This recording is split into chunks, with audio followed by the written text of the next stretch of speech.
4 நிமிட நற்செய்திக்கு உங்களை வரவேற்கிறேன். அருமையான தேவர்களே, நீங்கள் யார் சொல்லுகிற வார்த்தையை ஏற்றுக்கொள்ள போகிறீங்க? உன்னை குறித்து இயேசு கிறிஸ்து சொன்னதை ஏற்றுக்கொள்ள போகிறாயா, அல்லது பிசாசும் பிசாசின் ஏஜெண்டுகளும் சொல்லுகிறதை ஏற்றுக்கொள்ள போகிறீங்களா?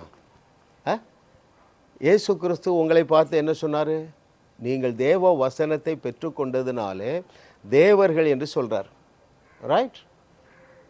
பிசாசும் அவருடைய ஏஜெண்டுகளும் என்ன சொல்லுறாங்க? நீ புழு, நீ பூச்சி. எதை ஏற்றுக்கொள்ள போகிறீர்கள்? எதை ஏற்றுக்கொள்ளுகிறீர்களோ அப்படி வாழுவீர்கள். மதம் சொல்லுகிறத நம்புகிறீங்க, புழு பூச்சி, இன்றைக்கி அப்படி தான் வாழுகிறீர்கள். அதே பாஸ்டர் இடத்துல நாளைக்கு போய் பாஸ்டர் புழு அவர்களே அப்படின்னு அழைக்க முடியுமா? கவனிங்க. ஹலோ பாஸ்டர் பூச்சி அப்படி அழைச்சா என்ன ஆகும்? இன்றைக்கு மனம் திரும்புங்கள், அணுவும் அசையாதீர்கள்.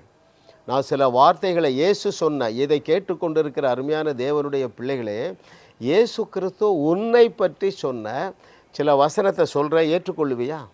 இயேசு கிறிஸ்து என்ன சொன்னார்? நீங்கள் தேவ வசனத்தை பெற்றுக்கொண்டதுனாலே நீங்கள் தேவர்களாக இருக்கிறீர்கள், ஏற்றுக்கொள்ளுங்கள். உங்களால் கூடாத காரியம் ஒன்றுமிராது, ஏற்றுக்கொள்ளுங்க. ரைட்? வேறு என்ன சொன்னார்? உங்களிடத்திலிருந்து ஜீவ தண்ணீர் உள்ள நதிகள் ஓடிக்கொண்டே இருக்கிறது, ஏற்றுக்கொள்ளுங்கள். மற்றவருடைய பாவங்களை மன்னிப்பதற்கு நீங்கள் அதிகாரமும் வல்லமையும் வைத்திருக்கிறீர்கள், பெற்றுக்கொண்டு இருக்கிறீர்கள், ஏற்றுக்கொள்ளுங்களேன். எல்லாத்துக்கும் சொல்கிறாரு பாருங்கள். அதான் நான் அவரை ரொம்ப ரசிக்கிறேன். அவருடைய வசனத்தை பெற்றுக்கொண்டதுனாலே நீங்கள் தேவர்கள் என்று சொன்ன இயேசு கிறிஸ்து, நாமும் அவரும் ஒன்றாக இருக்கிறோமா? எதனால்? அவருடைய மாமிசமும் அவருடைய இரத்தமும் அதுக்கு சோர்ஸுங்கிறாரு. யோவான் 6:56 நீங்கள் என்னுடைய மாம்சத்தையும் என்னுடைய இரத்தத்தையும் பானம் பண்ணுகிறதுனாலே நீங்களும் நானும் ஒன்றாக இருக்கிறோம் என்று சொல்கிறார். ரைட்? அடுத்து அதே இயேசு கிறிஸ்து என்ன சொல்கிறார்? 6:58 நீங்கள் என்னுடைய மாமிசத்தை புசிக்கிறதுனாலே மரணமே கிடையாதுங்கிறாருங்க. ஏற்றுக்கொள்ளுங்கள்.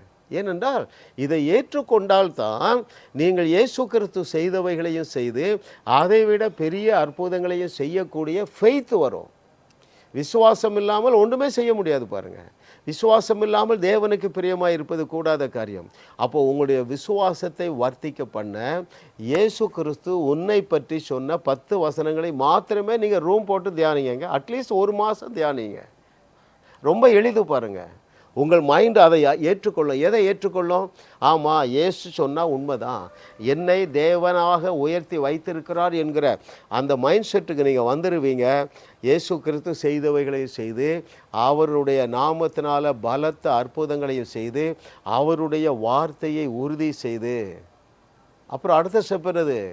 நீங்களும் வாழுவீர்கள், வையகத்தையும் வாழ வைப்பீர்கள். It is the plan of the Lord, it is the purpose of the Lord, it is the design of the Lord.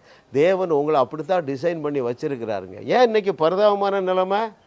பிசாசும் பிசாசின் ஏஜெண்டுகளும் சொல்லுகிறத நீங்கள் ஏற்றுக்கொண்டுட்டீங்க. நான் இன்னும் தகுதி அடையலை, என் தேவன் என்னை குறித்து சந்தோஷமாக இல்லை.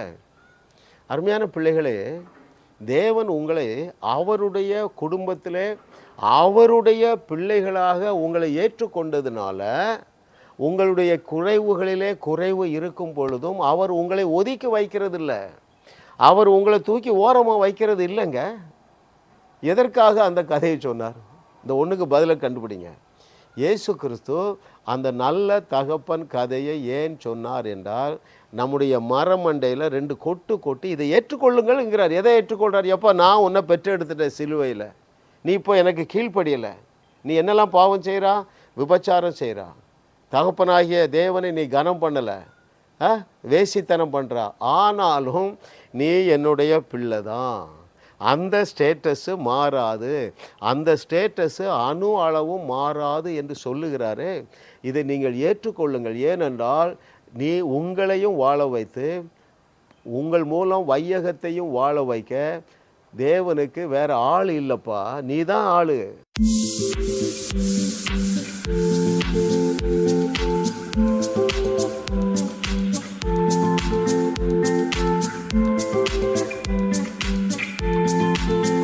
ஜாஸ் மினிஸ்ட்ரீஸ் யூடியூப் சேனலில் தொடர்ந்து செய்திகளை கேளுங்கள், சப்ஸ்கிரைப் செய்யுங்கள், வீடியோக்களை லைக் செய்து பலரோடும் பகிர்ந்து கொள்ளுங்கள். அவர்களும் ஆசீர்வதிக்கப்படட்டும்.